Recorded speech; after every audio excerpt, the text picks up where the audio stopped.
আসসালামু আলাইকুম, বিসমিল্লাহির রহমানির রহিম। আমি শাহনাজ কবির। আজকে আপনাদের সাথে নতুন একটা রেসিপি শেয়ার করব। সেটা হচ্ছে বাসন্তী পোলাও।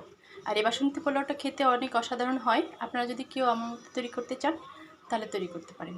চলুন তাহলে দেখা যাক আমি এটা কীভাবে তৈরি করেছি। আর আমার এই চ্যানেলে যদি কেউ নতুন হয়ে থাকেন প্লিজ সাবস্ক্রাইব করে দেবেন এবং বেশি বেশি করে কমেন্টস এবং শেয়ার করতে ভুলবেন না। আর কেউ যদি ফেসবুক পেজ থেকে দেখেন ফলো বাটনে প্রেস করতে ভুলবেন না।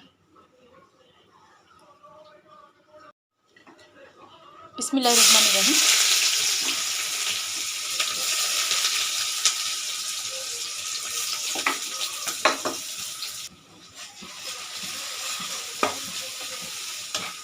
এখানে একটু আদা, একটু জিরা, একটু রসুন দিয়ে দিলাম।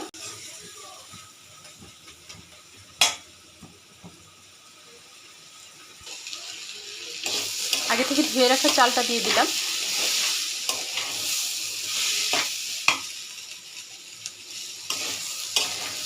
খুব হালকা হলুদ হবে।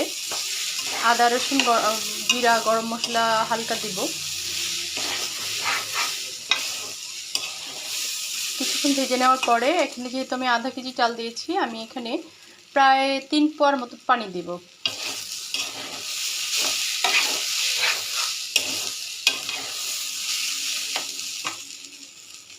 পুরান চাল হলে পানি একটু বেশি করে দেবেন, আর যদি নতুন চাল হয় তাহলে একটু পানিতে যথেষ্ট। আমার চালটা নতুন। আমি পানিটা দিয়ে দিয়েছি। এখন আমি এটা ঢাকনা দিয়ে ঢেকে দেব।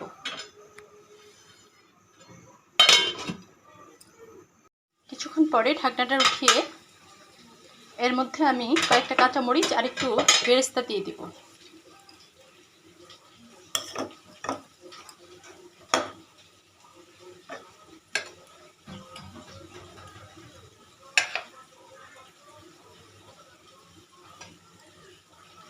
আমার পোলাওটা ঝরঝরে হয়ে গেছে। তারপর আমি আরও কিছুক্ষণ এটা চুলার মধ্যে রেখে দেব। উপর থেকে একটু ঘি দিয়ে দেব, শুধু অল্প একটু ঘি ব্যবহার করব যাতে ঘ্রাণটা সুন্দর আসে।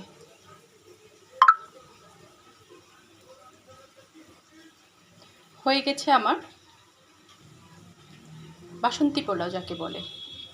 এখানে কেউ কাজু বাদাম দিতে পারেন, তারপর হচ্ছে কিশমিশ ব্যবহার করতে পারেন, কিন্তু আমার ঘরে এটা আজকে কেউই খাবে না, কারণ আমার সাহেব আজকে অনেক দূরে চলে যাবে, সে বাদাম কিছুই খেতে যাচ্ছে না। তাই আমি এটা এইভাবেই করেছি। আর আমারই দেখানো পদ্ধতিতে আপনারা যদি করতে চান তাহলে করতে পারেন। আর আমার এই চ্যানেলে যদি কেউ নতুন হয়ে থাকেন প্লিজ সাবস্ক্রাইব করে দেবেন এবং বেশি বেশি করে কমেন্টস এবং শেয়ার করে দেবেন। আর কেউ যদি ফেসবুক পেজ থেকে দেখেন তাহলে ফলো বাটনে প্রেস করতে ভুলবেন না।